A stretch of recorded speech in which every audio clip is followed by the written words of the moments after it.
ഇന്നിപ്പോ ഇന്ത്യ മുന്നണി 28 പാർട്ടികളുടെ ഒരു മഹാറാലി എന്ന് പറഞ്ഞാൽ നിങ്ങൾക്ക് 50 കോടിയിലധികം തന്ന ഒരാളുടെ വാക്ക് കേട്ട് അരവിന്ദ് കെജ്രിവാൾ ജയിലിലിട്ടതിനെതിരെ പ്രതിഷേധമാണ്. അത് ചർച്ചയാകുന്നു. പൗരത്വ ഭേദഗതി ചർച്ചയാകുന്നു. ഇലക്ട്രൽ അഴിമതി എന്ന കൊടി അഴിമതി ചർച്ചയാകുന്നു. ഇവിടെ ബി.ജെ.പിക്ക് ദേശീയ വിഷയങ്ങൾ സജീവമായി ചർച്ചയാകുമ്പോൾ ബി.ജെ.പിക്ക് പ്രതീക്ഷയുണ്ടോ സജീവൻ? തീർച്ചയായിട്ടും ഇവിടെ ചർച്ച ചെയ്യുന്ന വികസന പദ്ധതികളൊക്കെ കഴിഞ്ഞ 10 വർഷക്കാലത്ത് നരേന്ദ്രമോദി സർക്കാരിന്റെ വികസന പദ്ധതികളാണ് കോഴിക്കോട് പാർലമെന്റ് മണ്ഡലത്തിലും ചർച്ചയാവുന്നത്.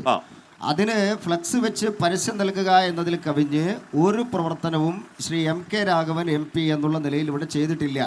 ചെയ്യാൻ കഴിയുമായിരുന്നെങ്കിൽ 2004 മുതൽ 2014 വരെ ഈ രണ്ടു കൂട്ടരും ഒരുമിച്ച് ഭരിച്ച ഒരു സർക്കാർ കേന്ദ്രത്തിൽ ഉണ്ടായിരുന്നു.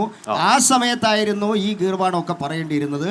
ഇപ്പൊ പറയുന്ന റെയിൽവേ വികസനം, മെഡിക്കൽ കോളേജിന്റെ 196 കോടി, ഹൈവേ വികസനം ഒക്കെ കേന്ദ്ര സർക്കാരിന്റെ ദേശീയ തലത്തിൽ നടപ്പിലാക്കിയിട്ടുള്ള പദ്ധതിയുടെ ഭാഗമായിട്ട് തന്നെയാണ് ഇവിടെ വന്നിട്ടുള്ളത്.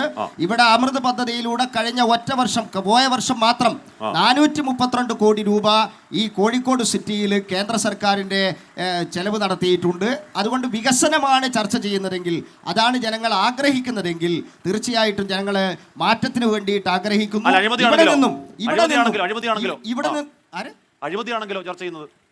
അഴിമതിയാണെങ്കിലും ഇന്ന് പ്രതിപക്ഷത്തെ അഴിമതിയെ കുറിച്ചിട്ടാണല്ലോ ഇന്ത്യ രാജ്യം മുഴുവൻ ചർച്ച. എന്താണ് പ്രതിപക്ഷ കക്ഷികൾ അഴിമതി നടത്തിയത് കൊണ്ടാണല്ലോ ഈ ED പോയിട്ട് കയറുന്നതും ജയിലിലേക്ക് പോകേണ്ടിയൊക്കെ വരുന്നത്. അല്ലല്ല, ഈ രാജ്യം ലോകത്തിന്റെ അഴിമതി പട്ടികയിൽ 10 രാജ്യങ്ങളുടെ ഇടയിൽ വന്നിട്ടുള്ളത് ഈ 2004 മുതൽ 2014 ഭരണകാലത്താണ്.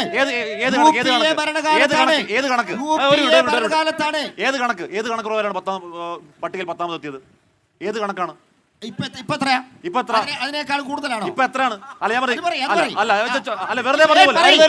ലക്ഷക്കണക്കിന് പറഞ്ഞു പോരുത്. അഴിമതി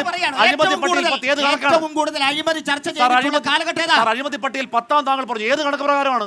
ഏത് കണക്ക് പ്രകാരം 10ാം സ്ഥാനത്തുള്ളത്? ഞാൻ കാണിച്ചു തരാം. കഴിഞ്ഞ ദിവസം വേറൊരു ചർച്ചയിൽ ഗിരീഷ് എന്നെ വന്ന് വിളിച്ചു. പാർട്ടി പ്രമേയം ഞാൻ ഇന്ന് കൊണ്ടുവന്നിട്ട് പാർട്ടി പ്രമേയം ഞാൻ ഇന്ന് കൊണ്ടുവന്നിട്ടുണ്ട്.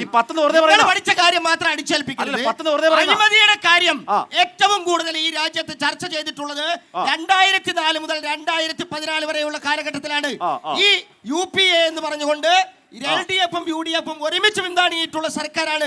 ആ കാലഘട്ടത്തിലാണ് ലക്ഷക്കണക്കിന് കോടി രൂപയുടെ അഴിമതി ഈ രാജ്യം ചർച്ച ചെയ്തത്. നരേന്ദ്രമോദി സർക്കാരിന്റെ കാലത്ത് ഈ രാജ്യത്തെ അഴിമതി രഹിത രാജ്യമാക്കി മാറ്റി, സുരക്ഷിത ഇന്ത്യയാക്കി മാറ്റി, വികസിത ഇന്ത്യയാക്കി മാറ്റി. അത് മുന്നിൽ വെച്ചുകൊണ്ടാണ് നരേന്ദ്രമോദി സർക്കാർ വോട്ട് നേടുന്നത്. ഈ കോഴിക്കോട്ടും ചർച്ച ചെയ്യുന്നത് നരേന്ദ്രമോദി സർക്കാരിന്റെ വികസന കാര്യങ്ങൾ മാത്രമാണ്. താങ്കൾ പറഞ്ഞു ലോകരാഷ്ട്രങ്ങളുടെ പട്ടികയിൽ 10ാമത്. അങ്ങനെ ഒരു കണക്ക് ഒന്നാമതില്ല. രണ്ടാമത് കണക്കുണ്ട്. ട്രാൻസ്പെറൻസി ഇന്റർനാഷണലിന്റെ ഈ പറയുന്ന വേൾഡ് കറപ്ഷൻ ഇൻഡെക്സിൽ പോയ വർഷത്തെക്കാൾ 84 ഇത്തവണ 94 സ്ഥാനം പിടിച്ചിരിക്കുകയാണ് ഇന്ത്യയുടെ സ്ഥാനം. അതുകൊണ്ട് ഇല്ലാത്ത നരേന്ദ്രമോദി സർക്കാർ വന്നതിന് ശേഷം ഗ്ലോബലായിട്ട് ഇന്ത്യയുടെ റെപ്യൂട്ടേഷൻ വർദ്ധിച്ചോ ഇല്ലയോ? അഴിമതി ഇൻഡെക്സിൽ കുറഞ്ഞു. ഈ നാട്ടിലെ ജനങ്ങൾ നരേന്ദ്രമോദി സർക്കാർ വന്നതിന് ശേഷം ഗ്ലോബലായിട്ട് ഭാരതത്തിന്റെ റെപ്യൂട്ടേഷൻ വർദ്ധിച്ചിട്ടുണ്ടോ ഇന്ത്യ ഇല്ലയോ? അല്ല, അഴിമതി കണക്ക് പറയുകയാണെങ്കിൽ 84 താന്നു.